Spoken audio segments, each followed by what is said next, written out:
I had this woman come in. She was 78 years old. She said, I've never had a pair of jeans like this before. I'm interested. Can you show them to me? I said, sure. How'd you find us? I kind of always ask. She's like, on TikTok. And I was like, oh, did someone show you TikTok video? She's like, oh no, I was on TikTok. I was like, really?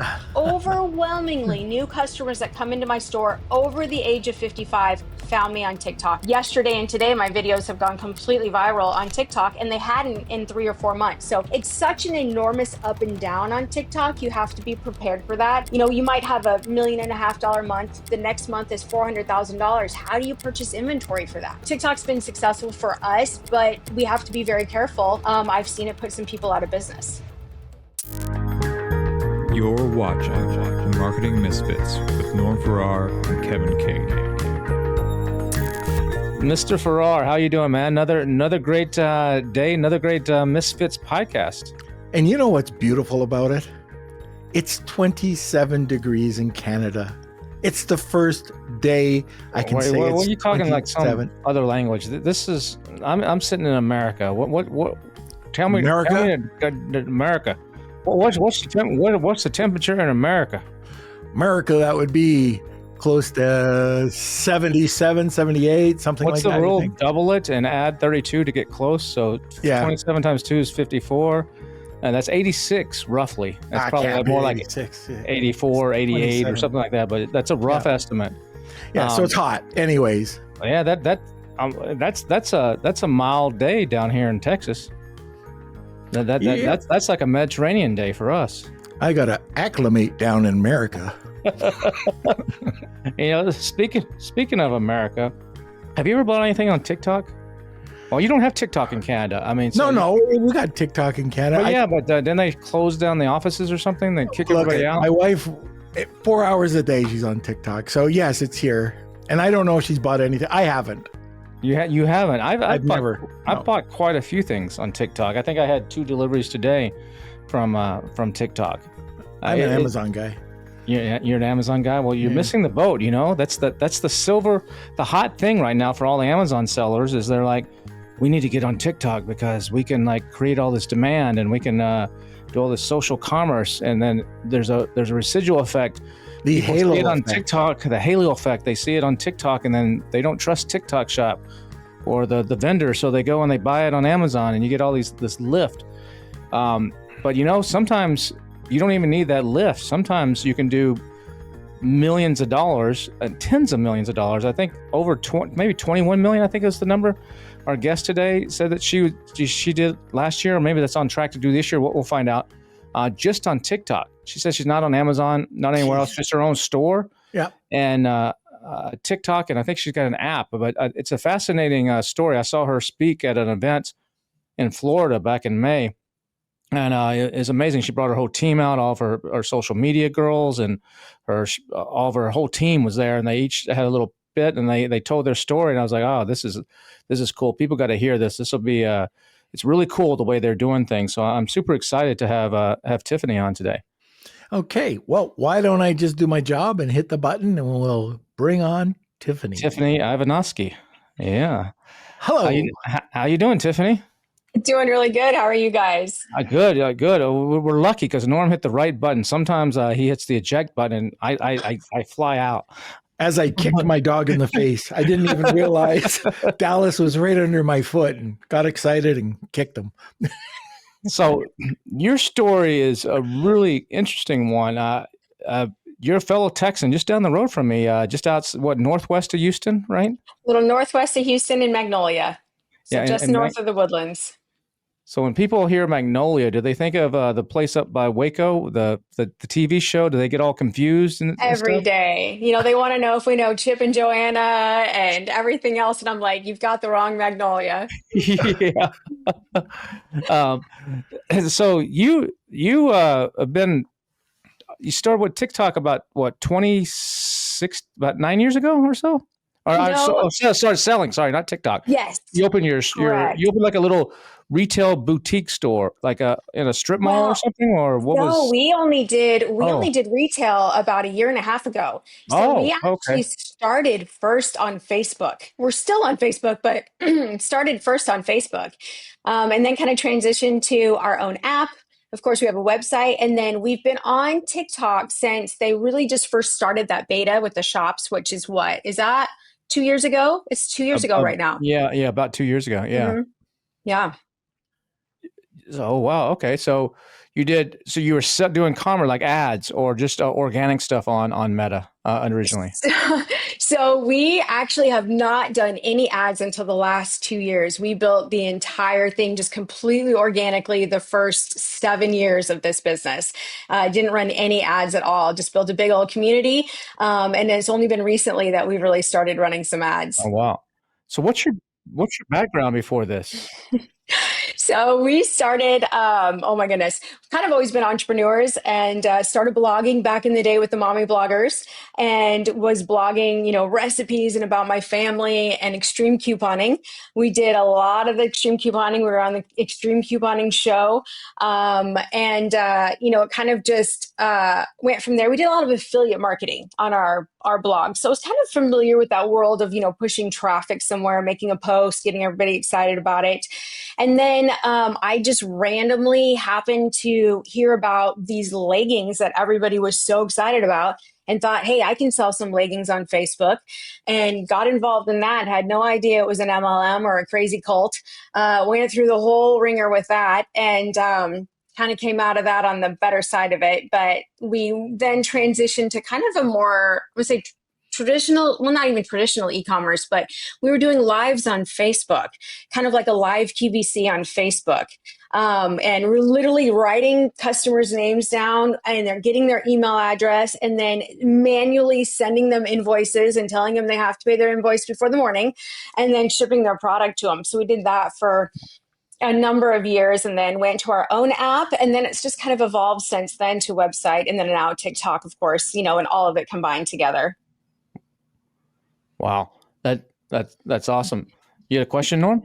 Yeah, my question was I wanted to know You don't about. get a question. That's it. All right. So no, go ahead. I'm sorry. I'm always busting his balls. So, all right. Now, my question just happened to be, and I think you've answered it, but I want to know what you're selling. So, we just met, and Kevin came up to me and said, "You got to meet this lady. Oh, she's fantastic. You won't believe it. She's selling $21 million on TikTok." But he forgot to tell me what you sold. I'm just women's clothing. It's jeans, all women's clothing. Yes, predominantly jeans. We kind of call it like Tiffany's favorite things, kind of like Oprah's favorite things. If there's something I love, then I'll talk about it and sell it. But what we're selling on TikTok predominantly is women's jeans. Some, shoes come in, second. We've got a real popular style of shoes that we do, but mostly women's denim. And a few accessories and jewelry and stuff too, right? But that's small. Correct. That's just kind of to complement everything else. If you're going to buy an outfit in jeans and shoes, I might as well have some tops and jewelry for you too. And what makes your product stand out? I mean, jeans, I think of jeans or jeans or jeans. Do you do something differently? So part of the interesting part of this too is some of it, a little bit is our own brand, but we actually sell another brand out there. We buy wholesale, we sell, retail, but it's stretchy, it's comfortable. There's tummy control, there's butt lifting. I mean, all those things that I'm sure, Norm, you love in your jeans. Absolutely. No, it's me that loves it. It's me that loves it, not Norm. It's oh yeah, he does it for me. I do that for Kevin. Actually. Exactly. So it's just comfortable, denim. They're always launching new styles. And it just, it kind of just at the right time just really took off. Women were tired of the 100% cotton, not stretchy jeans. And, they're comfortable, wear them all day, and don't feel like you have to change as soon as you get home. One of the things that was really interesting is a lot of times the jeans, they go after a very specific avatar of a person, like a body shape or body size. They're either for the skinny girls or for the in-between or for the plus size, but you cover the whole range. And I remember you showed a video that I thought was brilliant. When I first met you, you showed a video where you brought, we'll talk about that in a minute, where you brought a bunch of your influencers together down in Houston, did a bunch of cool stuff. And then you had each one of them, you said it's like a music video, a popular song or something that's trending. And then each one of them walked up. They're all like in a line, kind of against a wall, just kind of moving around in the back, and then they all one by one walked up, and they're all kinds of shapes and sizes and colors, and they tugged on their jeans, they did a 360, and like, look how much they fit me. I was like, that was brilliant freaking marketing, because every woman's like, that's me. Oh, That's me. she's not me. She's not me. Oh, that one's me. Oh, I'm buying. And it was really cool. So you cover the whole gamut, right? We sure do. Which is a lot of SKUs. Yeah, well, it is a lot of SKUs, and it's a lot of sizes. Size 0 through size 24 in women. So we've got 13 different sizes in there, and all different styles. So the crazy thing is, for guys, you guys are so lucky. You literally have kind of one style of jean that you typically wear. If you go to the store, you buy kind of the same style. You're not buying a skinny jean, a flare, a boyfriend, a boot cut, a straight leg. You guys are buying one kind, and you always are going to get the same waist size usually and the same inseam, because you also only wear typically one shoe. Like, you're going to wear a tennis shoe. If like you're my husband, you're going to have a tennis shoe, and then he has like a dress boot, so he'll wear like his boots if he's going somewhere nice.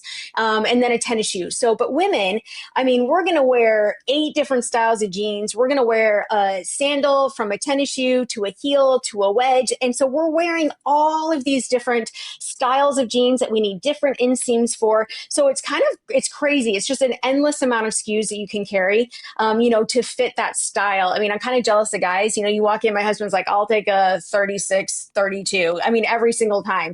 And they're always going to have it there for them. But, that's kind of the difference, and the magical part about it is that we're launching so many different styles all the time. That if you don't see exactly what you want this month, they're going to sell out. They don't come back yet. So that kind of gets you a little bit excited about getting something if you love, is that we typically don't recut any of those styles. But next month, we're going to have 20 new styles for you to try. So you've kind of got to grab it right now. And if you don't see what you love right now, in a month or two, we'll probably have it again. So you talked about going on Facebook and starting there, and then going over to TikTok. How did you get started in all this? It was kind of crazy. So, from blogging, of course, just built a really big community on Facebook. And like I said, we were doing extreme couponing. And so I would go to the grocery store, haul my kids all up to the store, show them, this coupon matches up with these razors. You're going to get them for $2, stock up on them, kind of thing. And I started going live on Facebook in the very beginning. Again, we got pretty lucky and were able to beta test some of that first Facebook Live stuff. So I would go into the store and do little quick videos and show ladies how to save money. And then started, selling these leggings. And I thought, why don't I just unbox them and show my group what leggings came in today? And if they like them, they like them. And I just started doing that. And then I was like, people were like, well, how do I buy them? And we didn't have a website or anything. And I was like, well, I guess if you want them, just comment sold. Just say sold, you want those, and then leave your email, and I'll literally write your email down, and then I'm going to go invoice you through, a program all night long. And it just kind of took off, and they loved it. And it was like this feeding frenzy of purchasing online like this in a live setting, where I'm literally kind of your model. I'm your personal shopper.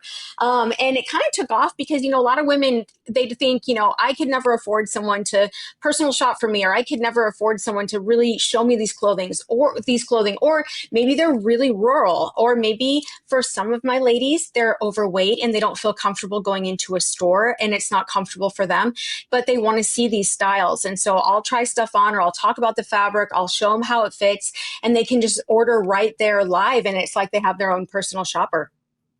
So these were coming from LuLaRoe, or these were. So that's like, do you know what that is, Norm? Have you seen the documentary? It's on what's it on Amazon Prime, I think. Yes. It's like I've seen part of it. I need to finish it, and I'm probably will finish it tonight after this talk, because I'm now even want to go finish it. But it's basically like Fry Festival, Norm, right?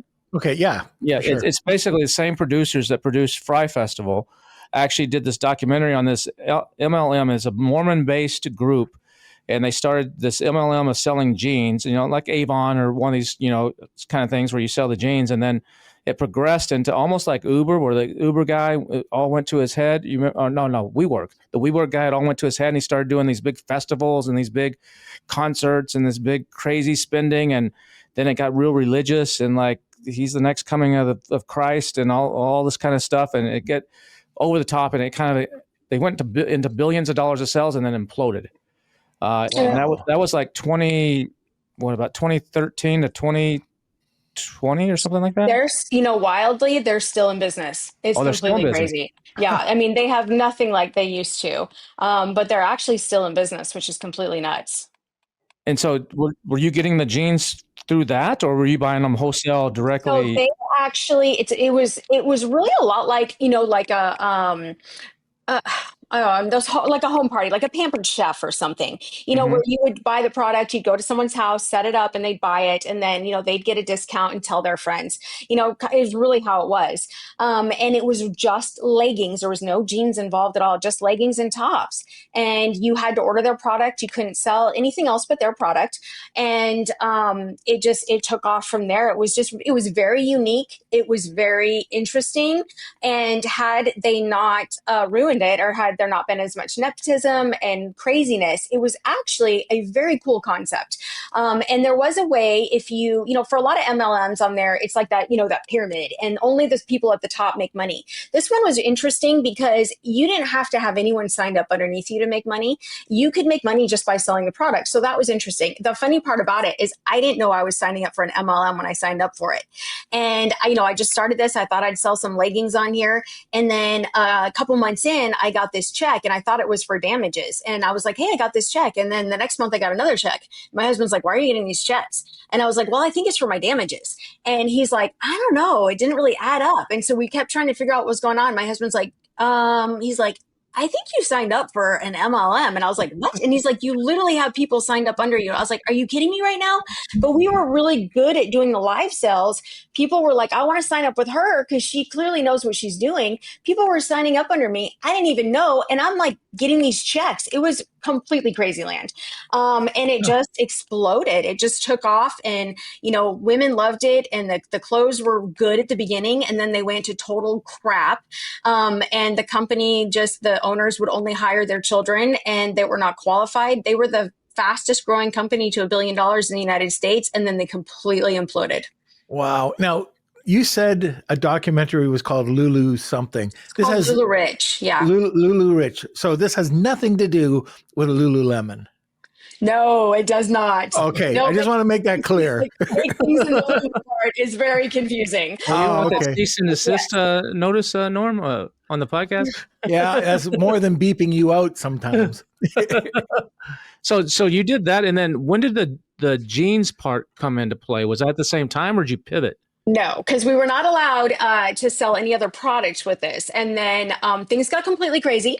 There was a lot of FTC violations. My husband and I were top sellers in the company, and leaders in the company, and realized they were doing a lot of things that were illegal, a lot of things that were violating, stuff. And we kept bringing it to their attention. And they kept telling us to shut up, mind our own business, and just put our heads down.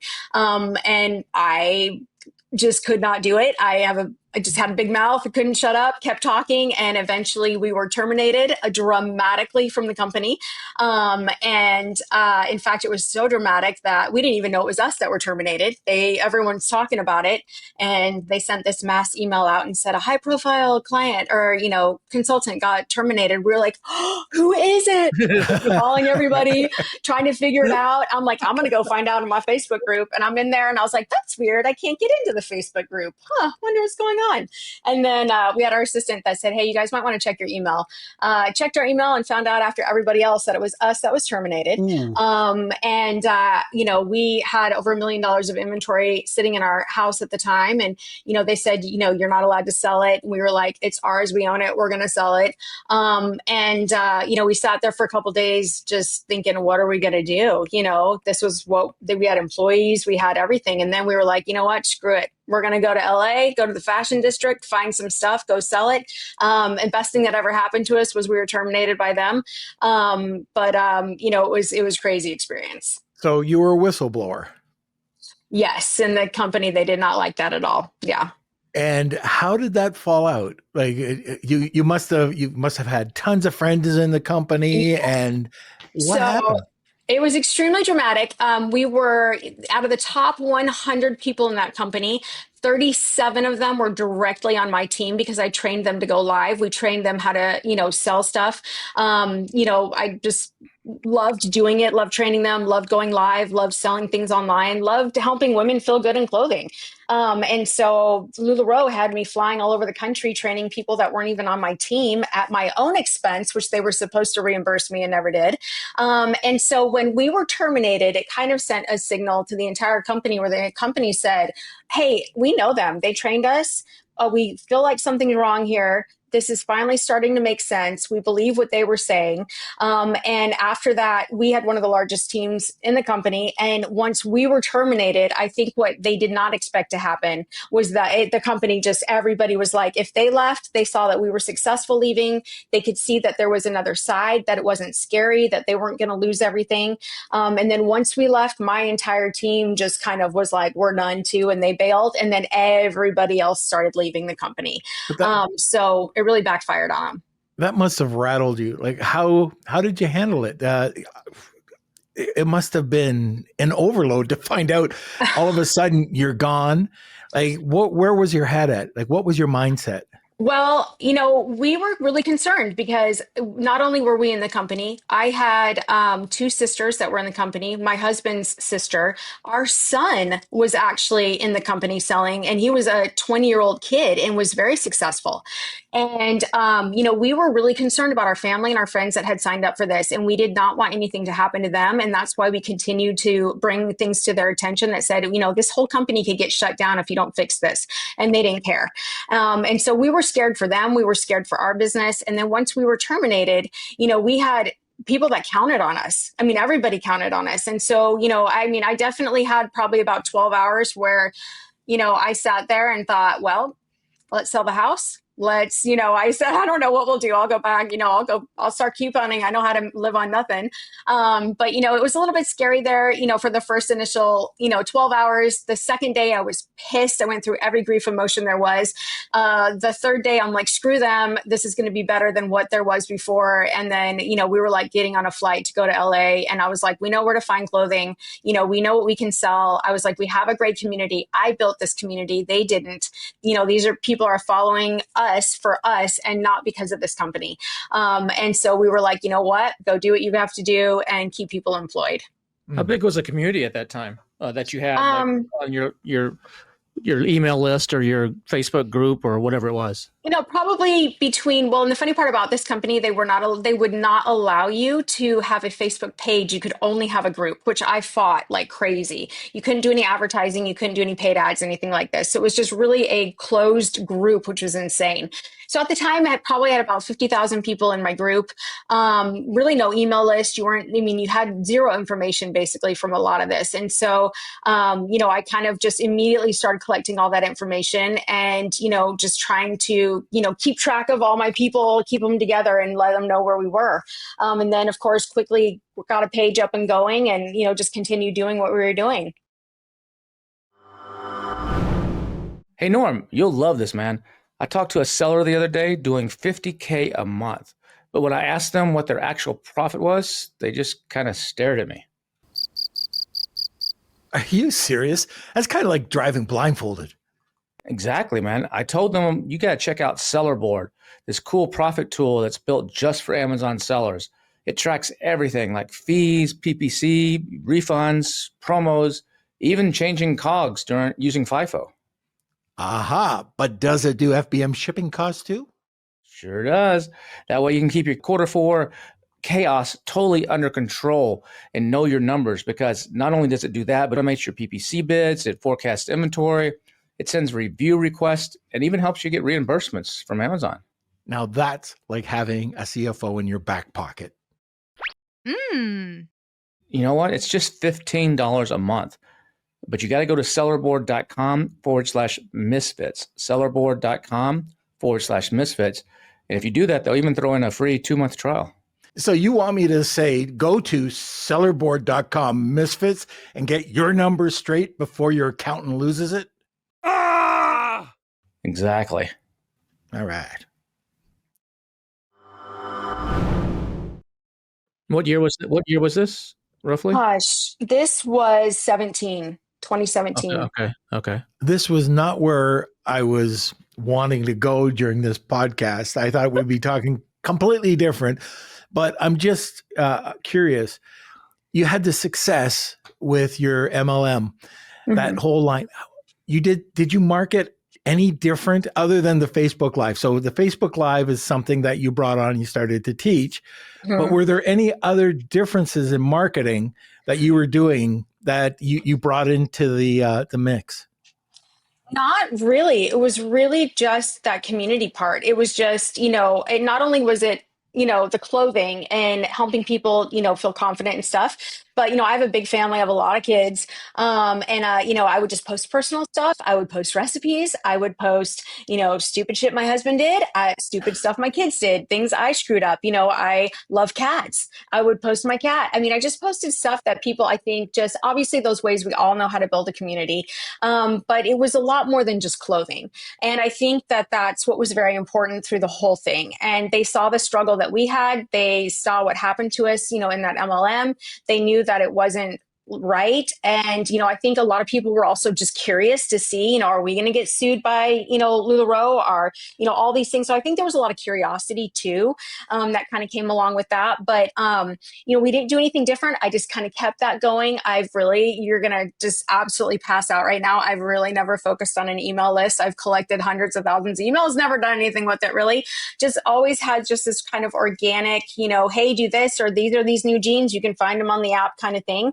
And really kind of just kept that same just organic community going through the whole thing. So I guess Kevin's got a couple things to talk to you about after the podcast. I almost fainted. I had to stop myself there. I was like, I saw that. I was doing a virtual way down, but I was like, I jerked back really, really quick.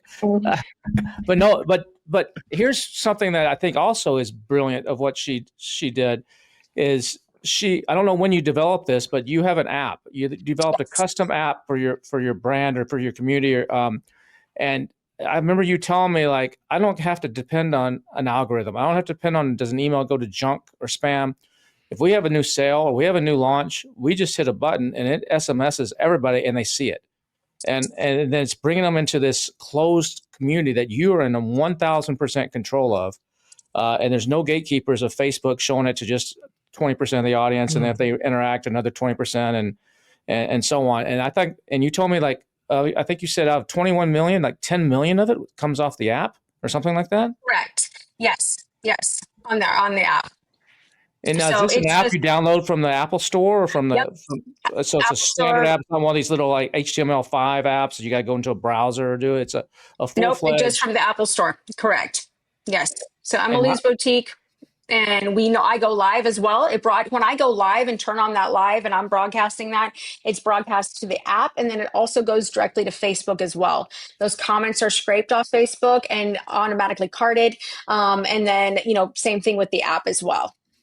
When did you start that app? How old is that? So that is part of along with the, website and stuff, that would have been, so probably for the first, probably 2018 is when we really started doing that. That's 2018, 2019.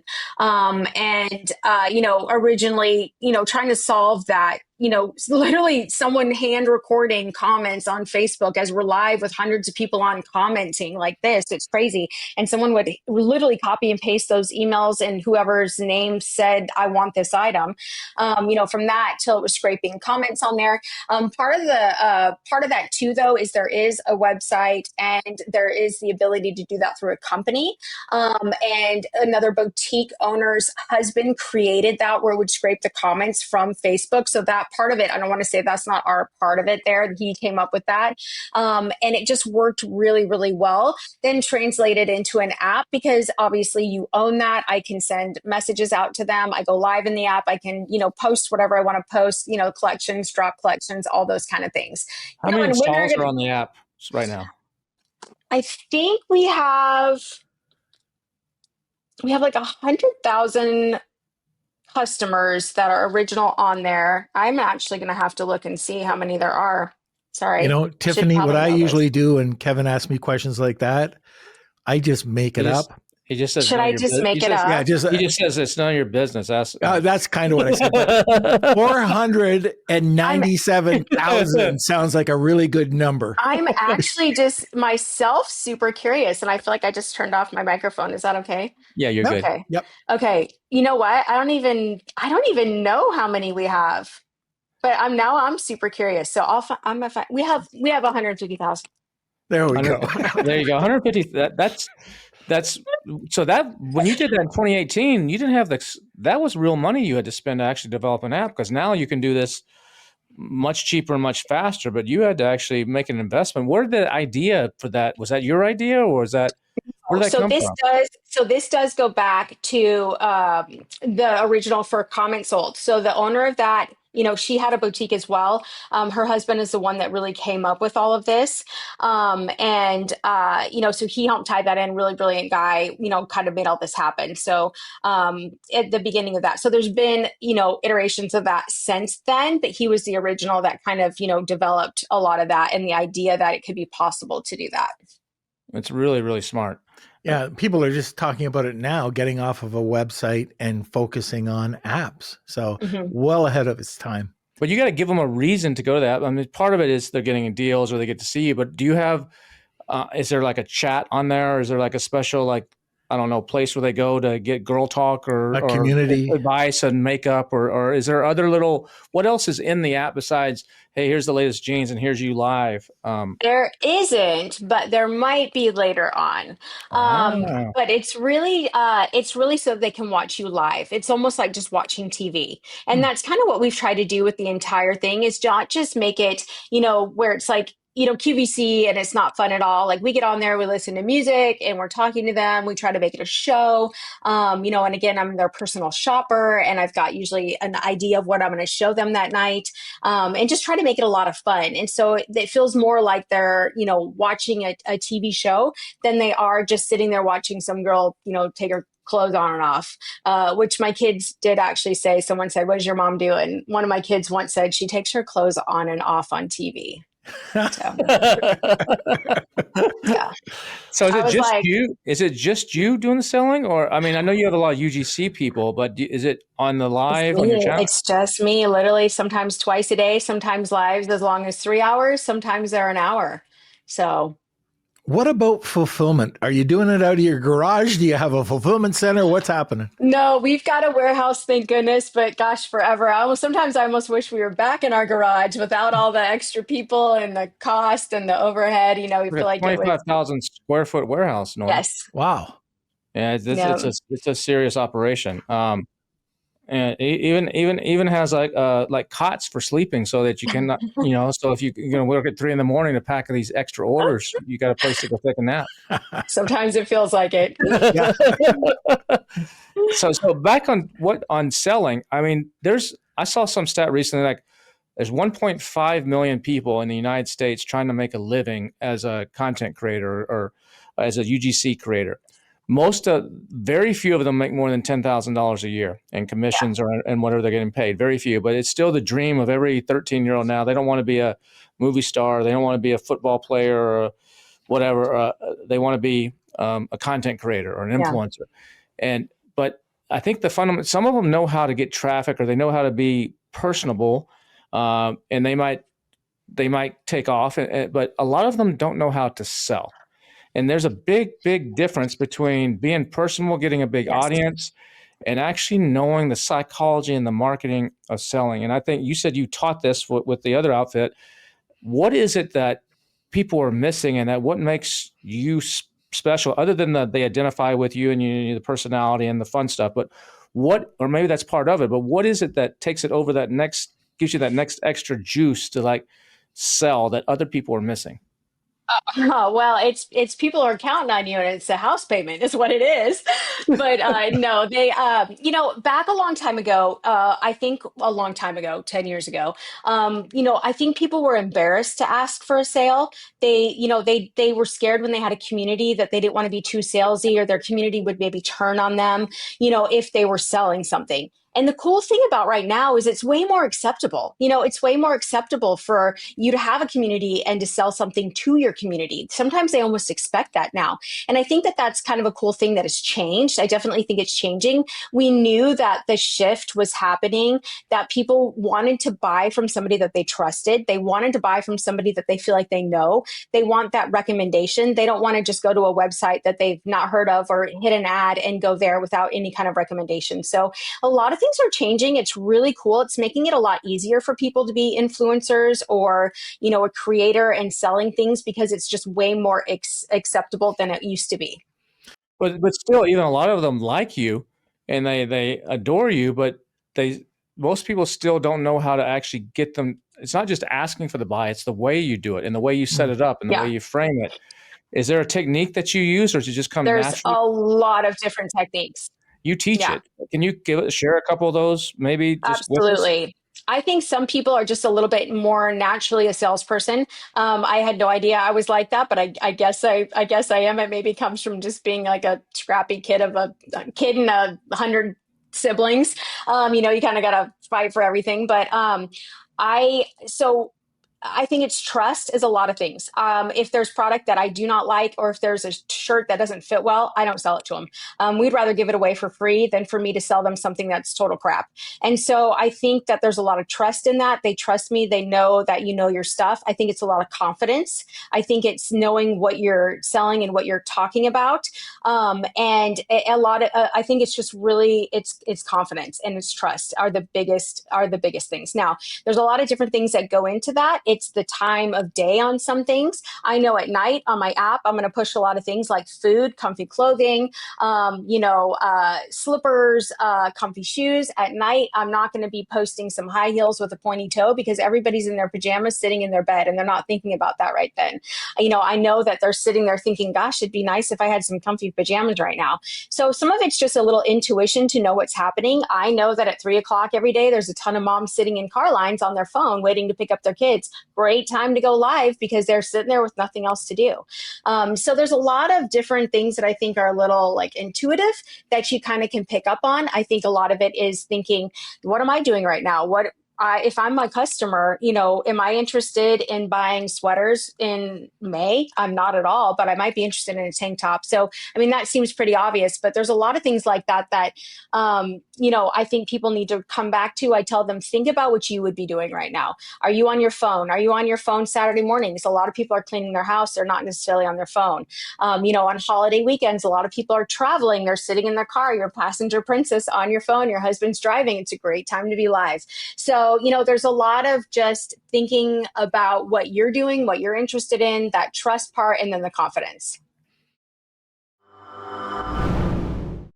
Are you looking to quickly boost new Amazon product launches or scale up existing listings to reach first page positioning? The influencer platform Stack Influence can help. That's right. Stack Influence pushes high volume external traffic sales straight to Amazon listings using micro influencers that you only have to pay with your products. They've helped up and coming brands like Magic Spoon compete with Cheerios for top category positioning, while also helping Fortune 500 brands like Unilever launch their new products. Right now is one of the best times to get started with Stack Influence. You can sign up at stackinfluence.com or click the link in this video down in the description or notes below and mention Misfits, that's MISFITS, to get 10% off your first campaign. stackinfluence.com. I'd like to hear more about your TikTok shop experience. So this is something that a lot of people are interested in. You were saying that you've been doing it for 2 years? Is Yes. that correct? So how did you get involved with that and where is it going? Well, on TikTok, I just had a regular account. I was having a lot of fun doing the same kind of stuff, posting, about my cute cat, whatever it might be on there. And, we got contacted by our ad, so we had just started doing some Facebook ads, and the company that we were doing Facebook ads with said, hey, you could also do some ads maybe on TikTok or something. Why don't you create a TikTok shop? So we created a TikTok shop, which, kind of sucked because you have to switch from more of a personal account to a business account, and you can't do all the fun things. You can't have the fun music. So I was a little bummed about that in the beginning. But you were able to add all your product in there.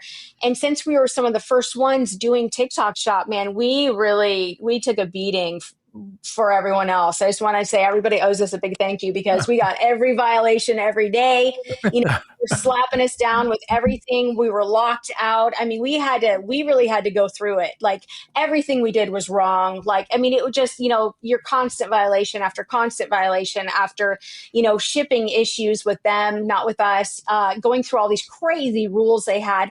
TikTok shops is very customer centered. It sometimes can be a little bit hard for the shops on there and people selling because we have so many rules that we have to follow, but it can be very worth it and very lucrative.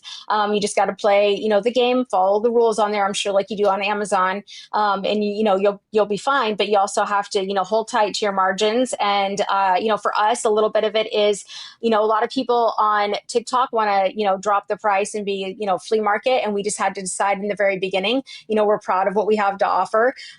We can help you find the perfect fit for your body. I'm your personal shopper and I don't have to have everything at a discounted price. And so we just kind of held firm to, what our standards are in our shop.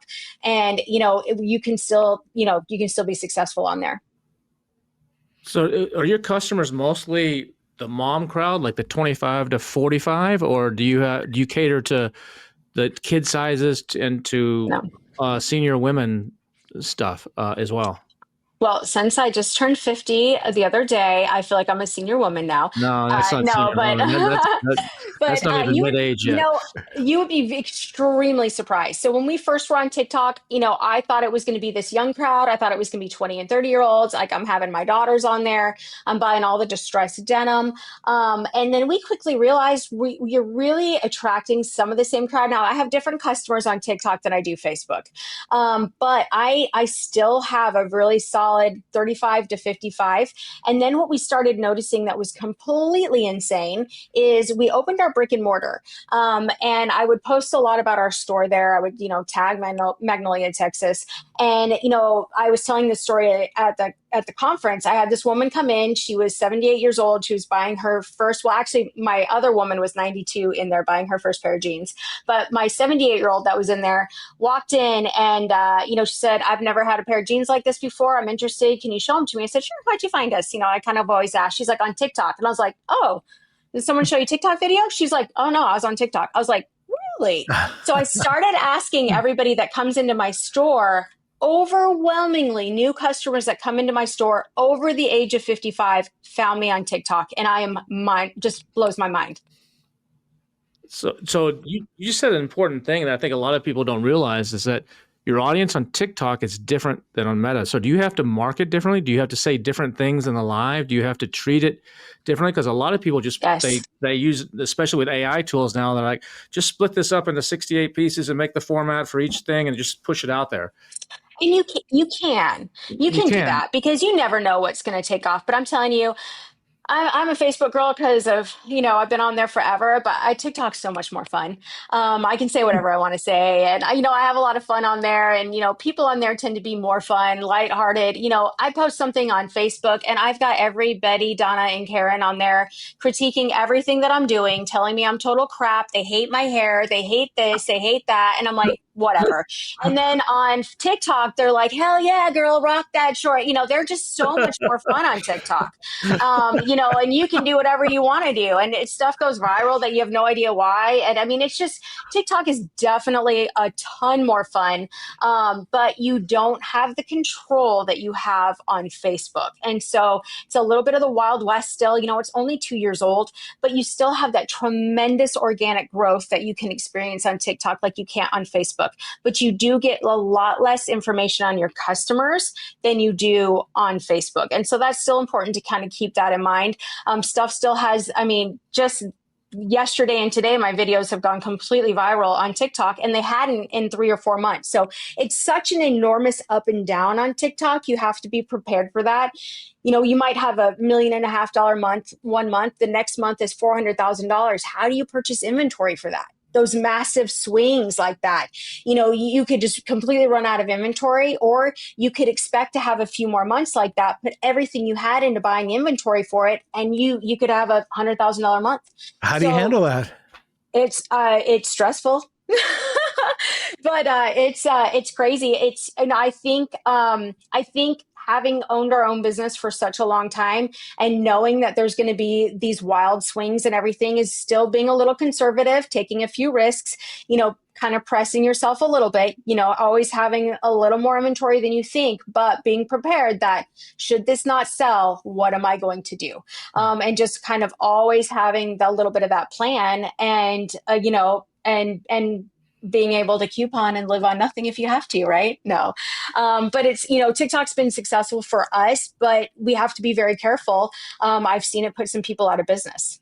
What do you do if you have $400,000 worth of inventory and something goes viral, like something you just said went viral, and you could have sold $2 million worth? Do you put them on a You're wait done.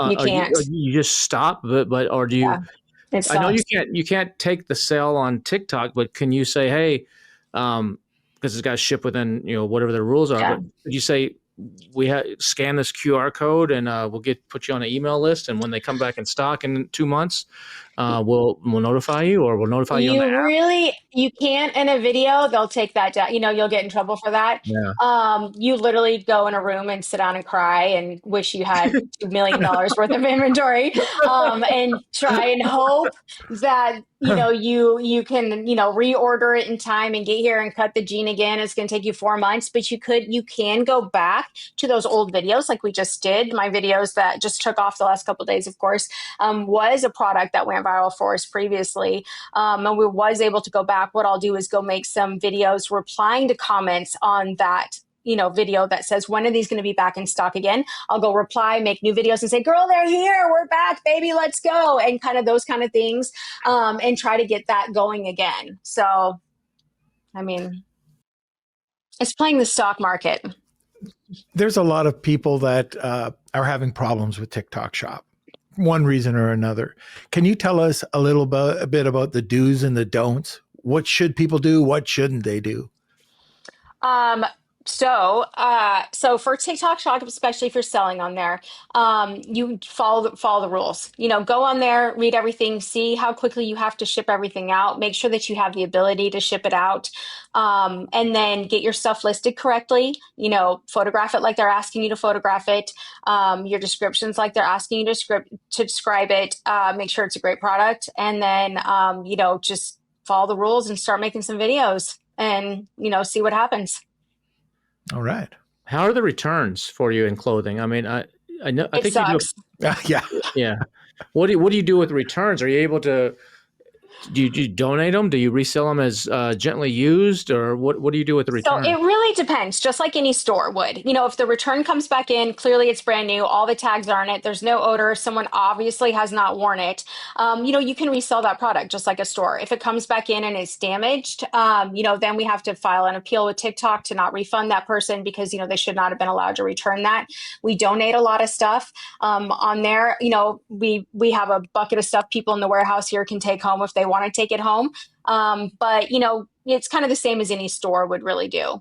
But, returns suck for clothing. But the benefit about the way that we do this, though, is I'm making a video. I'm putting the clothing on. If between our good description, which we have, and between me verbally describing the product as I'm wearing it, as a personal shopper, you should have a better idea of how that product is going to fit you. Now, of course, we know nobody listens or reads crap. And, they're like, I thought this was, a capri, but it's, a flare and I'm pissed. And you're like, well, if you'd read anything or watched the video or listened to me, you would know exactly what it was. But, nobody does. So, that's the hardest part about clothing. Clothing is a very high return item on there. You have to account for that. And the better you are at photographing your product, doing your video and your description, the better off, the customers are going to be. I don't want people to have to return stuff. It's a hassle. I don't like to return anything. I want them to be happy the first time they get it. I wonder if you could integrate the new Google technology they just announced 2 weeks ago, the try-on technology, into your app or something, where you could do an API and actually let them. I think that could cut the returns in half, probably. Yeah, no, absolutely. And the interesting thing about this is the cool part about what we do on our app and my lives, we have a less than 3% return rate for clothing on my app, which is insane. Wow. It's amazing because my customers listen, they watch the show, they know the sizing. We're good about explaining it to them. On TikTok, we have a 19 to 21% return rate. So it's, your customer is your customer. My app customers are my favorite people in the whole world because they know me, they listen, they know the fit, they pay attention, and they trust what I'm selling them because they know me. And so that's why I love my app so much and those customers. TikTok, like I said, is the Wild West. You've got someone at work watching TikToks, not reading or listening to anything, randomly ordering stuff on there, who doesn't know me and doesn't understand sizing. And that's why we have such a high return rate for TikTok. But that's typical across the board for clothing. So it's not, I think Amazon has a very high return rate for clothing as well. Yeah, they do. I've got to give a hats off to anybody who does live selling, any creator out there that's doing it live. But you're doing this on Facebook, you're doing this on TikTok. What are the tools and the setup, or again, like we talked about it a little bit before, even the mindset to go out there and just to do it live? It's a performance. So it's funny because my husband and my kids, they call it, live Tiffany or not live Tiffany. There's definitely a switch that goes on. I can literally be like miserable, falling asleep, don't want to do this. You just don't. And I will turn that camera on and I'm like, hey, oh my gosh, how are you guys doing tonight? Everybody jump on, say hi. Norm, how are you? Like, what's the temperature there in Canada? Just kind of that kind of thing. And you just go and you go and you go and you go, and then you turn it off and it's like 11:30 at night and you're like, I'm wired. Like, I cannot go to, like, you just gave a whole performance. It's like, you've got to come down off this high of performing before you go to bed. But I think it's just so much fun. I love it. But the setup's crazy. I mean, show you about, I have a TV. I broadcast to this TV so I can see the comments larger because I'm old now and I don't want to read them off the computer. So I actually mirror it to a big, large TV so I can see and control everything. I've got big ring lights. And it's really just my laptop. But what's crazy is, we had a hurricane last year that came through. We didn't have power at our building for 3 weeks. I still had to work. We'd throw stuff in something, go drive out to where we could get some power. We've gone live from everywhere, from hotel rooms. When I go on vacation, I take a suitcase with me because all I need is my phone. Literally all I need is my phone to make money and go live. My husband was in Times Square with my son, had seen the Conor McGregor fight and had a whole suitcase full of stuff in Times Square and went live and sold it. And now that was just kind of for like the fun factor of the whole thing. But they can expect kind of crazy stuff like that from us. And I think that that's why they love it too, is, I can be at my house or I can be up here at the warehouse. I can go live on vacation. I go to market and go live with vendors literally at market. It's kind of a cool thing. And, I think that's why people follow that, because they love it. Now, a quick word from our sponsor, Levanta. Hey, Kevin, tell us a little bit about it. That's right, Amazon sellers. Do you want to skyrocket your sales and boost your organic rankings? Meet Levanta, Norm and I's secret weapon for driving high-quality external traffic straight to our Amazon storefronts using affiliate marketing. That's right. It's achieved through direct partnerships with leading media outlets like CNN, Wirecutter, and BuzzFeed, just to name a few, as well as top affiliates, influencers, bloggers, and media buyers, all in Levanta's marketplace, which is home to over 5,000 different creators that you get to choose from. So are you ready to elevate your business? Visit get.levanta.io/misfits.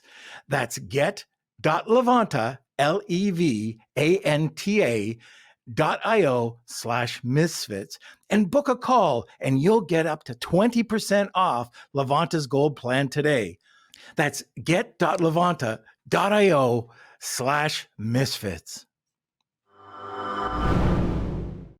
Why is live not as big a deal in the US? I mean, you're obviously having success with it, but you go to China, it's like It is, 70, yes. 80%, 70 to 80% Oh, of the, yep. they won't buy unless they've talked to a person or they've seen Yeah. them live.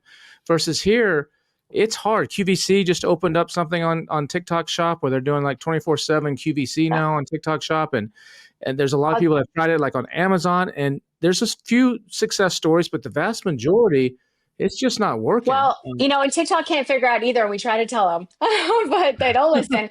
They can't. TikTok honestly can't figure it out either. And truly, I wish they would a little bit listen to us, because I feel like we know we've been doing this for so long. People on TikTok are on there to scroll. They want short form video. They want to be entertained for a few seconds, and then they're not going to sit there and watch lives. The reason why lives have taken off in a lot of other countries is because of access to everything. In China, which my parents lived there for 12 years, so we've been there quite often. There's so much that's rural, there's access to things, and now it's opened up this whole world of people in other countries that they never had the ability to purchase these things. So they're purchasing everything live because they can get it now. In the US, we're used to just all this independence. We jump in our car and we go to the store, we touch and feel everything. We have the ability to do that. We have the ability to drive somewhere and go get it. And we still love that independence. We're always going to shop online. We still get stuff online, but we aren't the online shoppers that people are everywhere else in the world. So how do we counter that? I mean, what you're doing it, but how does someone listening to this, like, what do they need to be doing? It needs to be personable. It needs to be why purchase from you. If I can jump in my car and go get it at Target, or I can get it wherever, why do I want to sit in the comfort of my own home and on my phone go ahead and order it from, Tiffany? And part of that is obviously that community. It's going to be that I know, it's going to fit you. I'm bringing stuff that you don't have access to. That's part of it. I can show you a whole world of, different things that you can't go get at Target. It's got to be different. It's got to be unique. You have to give them a reason to purchase from you. They have to trust that. So China also, there's a lot of skepticism. People don't want to purchase from someone that it's not done correctly, that doesn't feel familiar. So a lot of times you have a lot of Chinese sellers that try to sell to Americans, and it's not right. Like, the wording's not right, the images aren't right, it's wrong, and people feel that they're like, they don't trust it, and so they can't quite figure out how to overcome that yet. Now, I guess part of what you're doing as well is keeping your energy high. I mean, I don't know, Kevin, but it looks like, Tiffany has a little bit of energy. So when you're out there and you're selling yourself, you got this big community around you.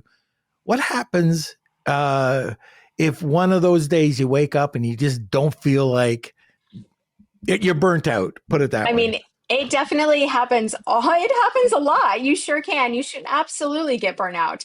But the other part of that too is just that responsibility, that this is my job, and I have people who count on me. And if I don't go to work every day, they don't have anything to do. If I'm gone and take vacation for a week and I don't sell anything, what do the people in my warehouse have to pick and ship? So there's a responsibility that's on me to make sure that these people have a job. And I take that really seriously. And so, I wake up every day thinking, if I don't go to work today, people are unemployed. So, that's part of it. The other part of it is, just having been through a lot with always being entrepreneurs in our own business. We've been in places, like I said, when we've couponed, that we went for a whole summer where I literally couldn't feed my kids anything but scrambled eggs because couldn't afford anything else. And I hated that feeling. I hated it. It was so terrifying and so scary. And we've been through so much like that I don't ever want to feel that again. And so some of that is just a drive that, I'm terrified that could happen again, or that to have that feeling again, or not to be able to take care of my family or the people that work for me. And it also is just, I'm lucky that I get up and get to do something that I just love every single day. Now All right. you're reselling other people's stuff now. Are you trying to make a move towards more of your own brand and leverage this audience and this community into your own brand where the margins are a little bit better and maybe you have a little bit more control and someone's not going to cut you off because they're like, oh, we're going to go direct now and we're not going to sell to you anymore? Or So what are you? definitely, yes. And we've done that in the past. We had our own clothing line for a little while there back in the very beginning when we got out of LuLaRoe. And and we're going to bring that back again. But part of the appeal for some of my customers is that I'm launching 40 brand new products a day. I can't source all that, or I can't produce all of that on my own. And so, part of the appeal for our customers is that there's going to be something different constantly. You're never going to see the same thing. But also with that, it means my margins aren't as great. I'm dependent on other people or, always sourcing those new products and stuff all the time. So, there's definitely a move to do that. I think for us, there's going to be a little bit of a balance where it's going to be our own stuff, but then also, of course, bringing in those other things so that I can have a big variety of things. And besides yourself, you have other creators that are out there posting videos, and they're basically affiliating in. Do you have quite a few of those? Are they volunteers? Are they paid? Well, Do you court them? Do you do something special for them? it's a program through TikTok. So TikTok has their own affiliate program that you can, offer a commission on, that you can offer samples on. They can buy samples from you. And then it's up to you to kind of nurture that program. Now, we got really lucky in the very beginning of that. And when we were all trying to figure out TikTok, I mean, I managed our TikTok, by myself, and everybody can do their own shop by themselves. We just kind of started in the beginning of, us sitting around a table, getting violation after violation, screaming our heads off at TikTok, trying to figure out what to do. And a couple of us just jumped in and we're like, okay, you manage the inventory on TikTok and signing up for like the campaigns, to Skylar, how about you just kind of pay attention to the affiliates right now? I'm going to worry about the violations and let's see if we can figure out how to work this because it was brand new. Skylar just took it upon herself to just really create this very cool affiliate program that we have within TikTok. And then we've made it our own. Anyone could do it. But Skylar has really nurtured it. Most brands don't spend the time that Skylar does personally texting the girls that post stuff for us or the ladies that post stuff for us, thanking them, making sure they're getting the right sizes, sending them thank yous, this kind of stuff. I think brands are how they honestly, I've heard horror stories of how they treat, the people that want to be affiliates. But I think as a blogger, me being an affiliate and me being kind of an influencer back in the day, I started in 2009.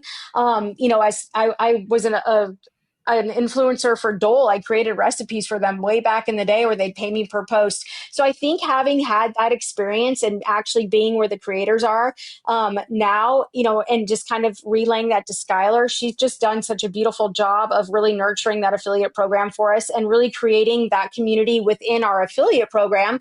So if they have other people that they could work with, other people who sell the same thing as me, why do they want to post mine and not someone else? Well, because, we actually care and we're going to send them the right size and we'll follow up with them and, make sure that there's nothing else that they need. That's what I like. The community is not just your customers. It's that loyalty to those creators as well. So your vendors. I do have another question for you. This is completely outside of TikTok. So I've got a couple of friends. I've got Kevin, but but I do have some friends that did, I think, completely opposite of you. And that is they've had retail outlets, the bricks and mortar. Mm-hmm. They started to sell online. This is years ago, and they're no longer with the bricks and mortar. They just went all online. So if I heard you correctly, you've done the online. Now you're starting to build the bricks and mortar. Isn't that a money pit? We kind of do the opposite of everybody else, I think. So, I never had a dream. These girls have dreams of having this beautiful brick and mortar store of a boutique. I never did. I don't like people in person. I like being online. I don't want to have to talk to anybody. Like, unless it's this, I'm cool with this. But if I have to talk to you in person, I'm so awkward and I always say the wrong thing and do the wrong thing. And I would just prefer to be online.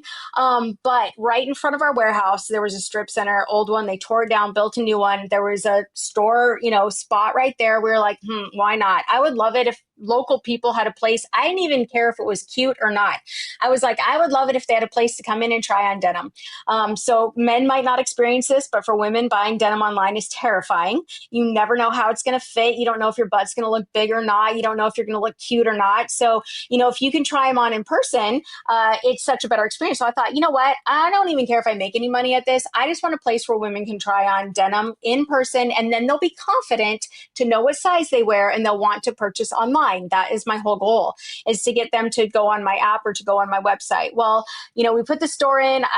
Never done retail. I didn't know that I built a huge, massive store. I had no idea. I just thought I thought the space was great. So we ended up with this massive retail store, and it's taken off and exploded, and it's a fantastic business on its own. But we like to use it as a funnel a little bit. We tell them we can't put all of our denim in there, we can't put all of our shoes. Only about 3 to 5% of anything ever makes it over to the store. So if they want all of everything we have to offer, and we launch everything first on the app, come onto the app. You can do local pickup, but shop the app. I just want them to be confident in the size jeans that they need. They can try them on in the store, and then when we launch something on the app or online, they're more confident purchasing it there, and they have a wider variety. You have about 20,000 SKUs, right? Something like that. Is that what you told me? Active right now, we have about 9,000 active of just 9,000. different things.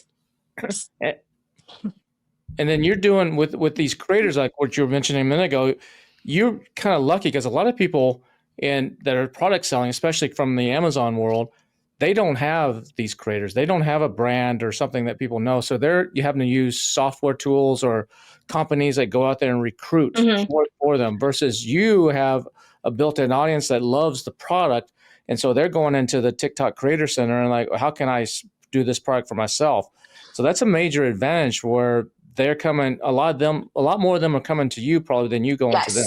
It's overwhelming. And I will also say, though, I tried to tell everybody, it is TikTok is, it is all anyone wants to do is be a creator on there. So if you have a product on TikTok and you make a few good videos and they see your product, people will come to them. They don't have to use software. They don't have to use a company. Now, there's a ton of companies out there that want to charge you, a ton of money to go find these affiliates for you. And you could do that for a little while, or check it out. But honestly, if you've got a decent product on there and you're making some decent videos, there's going to be people coming to you. Hey, Kevin King and Norm Farrar here. If you've been enjoying this episode of Marketing Misfits, thanks for listening this far. Continue listening. We got some more valuable stuff coming up. Be sure to hit that subscribe button if you're listening to this on your favorite podcast player, or if you're watching this on YouTube or Spotify, make sure you subscribe to our channel because you don't want to miss a single episode of the Marketing Misfits. Have you subscribed yet, Norm? Well, this is an old guy alert. Should I subscribe to my own podcast? Yeah, but what if you forget to show up one time and it's just me on here? You're not going to know what I say. I'll buy you a beard and you can sit in my chair too. And you can go back and forth with one another. Yikes! But that being said, don't forget to subscribe, share it. Oh, and if you really like this content, somewhere up there's a banner. Click on it and you'll go to another episode of the Marketing Misfits. Make sure you don't miss a single episode because you don't want to be like Norm. Oh. One thing I do like to tell people is I'm like, everybody's on TikTok. Your spouse's friends are on TikTok. Your children's friends are on TikTok. They all want to be creators. Go make some videos, have them make some videos, or have them come be an affiliate for you, have them sign up with you and have them post some videos. Get started that way, kind of get the ball rolling with that. It's people will come to you on TikTok. All right. So Yeah, go ahead, Norm. Well, I was just going to say we're coming up to the top of the hour, and I was just wondering what's next for Tiffany and Emma Lou's. Gosh. Wow. Some of our own products, of course. And we've even talked about another brick and mortar. We have dabbled in having other people live sell for us. It's very difficult to train and have somebody do that and to find people. It's a very, not everybody wants to sell live, and it's not for a lot of people. They're not interested. So, we've tried for so long to really, find other people. It's a little bit hard, but we're really going to kind of dig in this year, so that I get a little bit of a break, and, train some people to do that as well, and just kind of see how that goes. But, really it's just kind of taking care of our customers, taking care of our affiliates, and, just seeing what this year kind of, we're up well this year, which I'm excited about. I'm very proud of this business that way, because a lot of people are not. I know this has been a struggle this year for a lot of people, and especially in the boutique world it has. So we are just we're very grateful the spot that we're in, and that, we're holding tight and growing when a lot of people aren't. So it's, we're just kind of taking that really seriously and just digging in and, doing what we need to do. Awesome. Anything else, Kevin? No, this is I could keep going talking to Tiffany for a couple more hours. This is fun. This is fun stuff. But no, we'll have to bring her back. We'll have to bring her back after she gets the private label lineup and a few other things, and we'll talk about how things are going then. Mm-hmm. That'll be fun. Thank you. And the hundreds of thousands of emails that she's not using right now. Exactly. Exactly. All right, Tiffany, I've got one job, and that is to ask our guests, our misfits, if they know any misfits.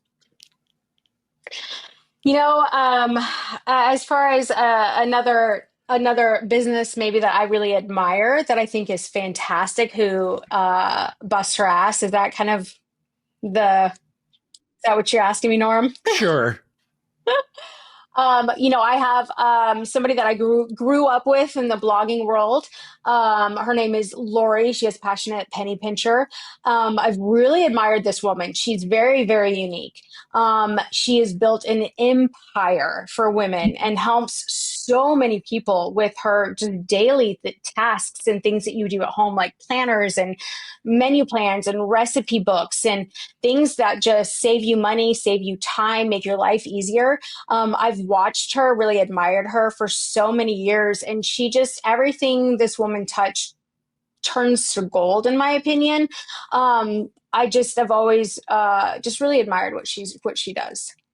Oh, that's great. So we'll be reaching out to her, and thank you so much. She's gonna hate me. Your website is Emma Lou's Boutique. Emma right? Lou's Boutique. Yes. Yeah. Awesome. Okay. Cool. Well, appreciate it, Tiffany. Thank you. All right. So I'm just going to remove you for a sec, and we'll be right back. There we go. That was cool. That's Dragonfish, the company that you and I are about to announce to everybody, where we're combining marketplaces and AI and social commerce. And that's the future. I mean, what she's doing, especially with the live stuff, I think I don't know if it'll ever be as big. I don't think it'll ever be as big as it is in China, in the US, for a lot of the reasons that she said. But there's plenty of wide open space in that. And I think the merging of those three things is going to be something that everybody's got to be paying attention to and setting themselves apart. And it's really cool to hear her story. Yeah, very unique, lots of energy. Loved it. Yeah, just imagine when you were trying to do your little live experiment, if you had that energy, Norm, you might still be doing it. Oh, yeah, right, really. Yeah, for sure. Oh, what was that challenge you had? It was like you set yourself 100,000 followers in a year. We got to 10,000 on one, and it was just a lot of work. This is on Amazon mostly, though, right? Yeah. Amazon Live, because you set up that whole little studio, and this is like just to prove it to yourself kind of thing, right? Like 3 years ago. And I think we could have achieved it, but it was so much work. It wasn't my full-time job, and we were trying to do something really different and unique, but if you put your mindset to it, this is a field that and just like Tiffany was talking about, create some good videos, good content, be consistent, and you can make a living. You can definitely make a living doing it. And if you're good at it, it's a solid living. But all of a sudden, like, take a look at what Tiffany did. She's going out there, she's buying product, she's reselling it like a wholesale model. That's pretty cool. What You could do that with cigars. What's that? You could do that with cigars. You just every night when you go out for an hour, you could do story time with Norm, and you're smoking your cigar, and you're like, "Oh, this is a really good Padron. This is the anniversary edition. The link is right down below in my bio. If you like this, it's got a little chocolatey flavor. Just imagine how much free cigars and how much free stuff you could get, Norm. Maybe I should start doing that. You just did that. You just got to do it when it's 27 degrees, not when it's -7. And that's Celsius, by the way. Cool, man. Well, if you like this podcast, feel free to share it. If you like Tiffany's story, or you think someone will inspire them, or they get some good stuff, definitely hit that forward link or share this podcast with someone that might benefit. Or at a bare minimum, make sure you subscribe to this channel here on YouTube or on Apple Podcast or Spotify. We're here every single Tuesday with a new episode. So hopefully you'll be back with us next Tuesday. And you know what? There's about 55 or so, 60 maybe episodes in the that we've done since we launched this a little over a year ago. And there's some awesome guests in there. So make sure you go back and you check that out as well. And if sometimes some of you are a little busy and you don't want to do an hour long podcast, well, you should, but if you don't, we have a new shorts channel, right, Norm? That's right. Channel? Over on YouTube, it's Marketing Misfits clips. And those are 3 minute and under. These are just nuggets that we take out of every podcast. Awesome. Well, I think that's it for this week. We'll see everybody, I guess, again next week, right, Norm? I hope so. I hope so. You better be here. You better be here, or we're sending Tiffany after you. All right. Okay. That's it for today. We will see you next Tuesday. Take care, everybody.